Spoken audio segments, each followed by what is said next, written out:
My goal here is simple. Funner for everyone. Hey, Jane, you having fun? Woo! Is that legal? Because around here, funner is a state of mind. All right, what is going on, Laker fans? Thank you very much for tuning in. A little Lakers Talk Daily on this Tuesday. We're going to spend a little time previewing this 5-game road trip for the Lakers. Only 7 games left, so this is it. There is no, well, there better be more than 7 games left, but at least in the regular season, only 7 games left. Quick favor here. Hit that subscribe button. Just real quick. A quick second. Takes 2 seconds to hit that subscribe button. Would greatly appreciate that. We'll continue to put up content here on ESPN LA. Shout out to our partner, Harris Resort SoCal. Find your funner state of mind with a visit to Harris Resort SoCal.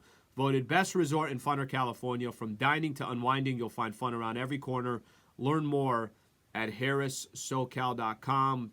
We gave away some awesome Harris Resort packages yesterday on Lakers Talk. So great partner. We appreciate what they do. 2 hours away from downtown LA. Okay, so let's preview these 5 games for the Lakers. How many wins they probably have to have here in order to, assure that they're going to be a part at least of this play-in tournament. Yesterday was a bad day for the Los Angeles Lakers. You say, well, why was it a bad day? Lakers didn't even play a game. You're right. But there's some other squads that played, and all of them won. Clippers beat the Bulls. Chicago, thank you for your help. Minnesota beat the Kings. Kings, thank you for your help. Thank you for nothing is what I'm trying to say. New Orleans beat the Blazers. They're in a free fall. They're done. The Oklahoma City Thunder Thunder didn't play. Mavericks won. They beat the Pacers. No Tyrese Halliburton. Dallas gained a little bit of ground. And Utah's the one team that lost, but to be honest with you, Utah's in a free fall too. I'm not too worried about the Jazz. I think they've mailed it in. They don't have interest in making the play-in tournament. They've lost 4 in a row. So where does that put the Lakers? They're 9th right now in the West.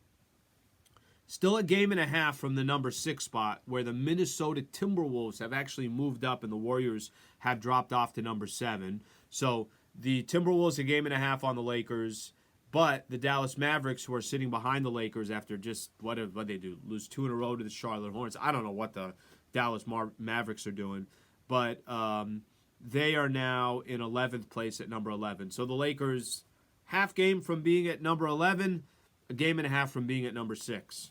That's just the way the season has gone.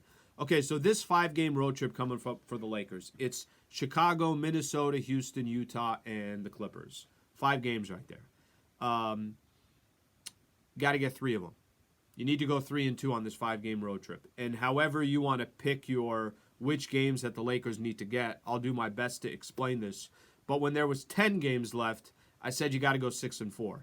If you want to spot at that play-in, you got to go 6-4. That was with 10 games left.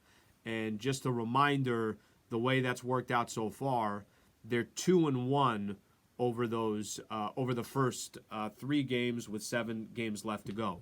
So you still need 4 more wins the rest of the way. But let's just focus on this road trip here.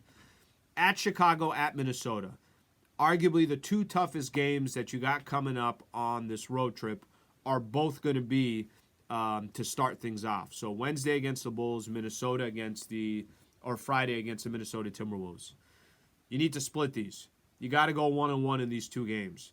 You can't come back 0-2, or you can't continue your road trip 0-2. If you go 0-2, you've lost 3 games in a row, and there's a very good chance that if you lose both of those games, now you're on the outside looking in. You're going to have to win most of your final 5 games or whatever that's going to be, and you're going to need a little bit of help. So you got to go 1-1 on this road trip. Preferably you beat the teams in the West, so you take care of Minnesota, but we'll see what happens on that front. However you slice it, whether it's getting payback on the Chicago Bulls or winning on Friday against the Minnesota Timberwolves, who are playing great basketball. Karl-Anthony Towns is back. Anthony Edwards is back as well. Heck, they went to Sacramento yesterday without Cat, and they still won that game. However you envision this, they're going to need to at least split those 2 games.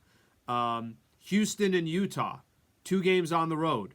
You're going to have to win both of those games. So the Houston-Utah, you cannot lose to the Rockets. You cannot lose to the Jazz. I don't want to hear anything about the whole Utah Jazz. Well, that's a tough place to play. they clearly do not have interest in winning right now. So I can, kind of putting it this way, Chicago, Minnesota, get one of them. Take care of two really bad teams in the Houston Rockets and the Utah Jazz. There's your 3 wins. You play with house money against the Clippers in that final one. It's got to be something like that, but I do think you need 3 wins on this trip. And if you get to 3 wins, now we're kind of on pace here. That's 5 wins with 2 games left to go, and now you just got to split Phoenix and Utah, and there's your 6 wins, and I think you get in the play-in tournament. So there's a lot moving and shaking the rest of the way, but there is a path to get to those 6 wins. And really what you're saying to yourself, okay, well, is there another game in there? Is the Phoenix Suns game the second to the last game of the season? Are the Suns already locked into a spot and they don't need to win? Maybe that's another W there. They're not playing their guys. I don't have an answer for that, but there is a path for the Lakers to get to 6 wins. But this road trip, you got to go 3-2. And for me, the clearest way to do it, Chicago and Minnesota, pick one of those games. Beat Houston, beat Utah. There's your 3 wins right there. So obviously very doable. Laker fans, let me know what you think. Always appreciate reading some of these comments here. I know I don't comment on them, but I am reading them, and we could take from there. All right, Laker fans, we'll be back tomorrow previewing the Lakers and the Chicago Bulls. Thanks, Laker fans.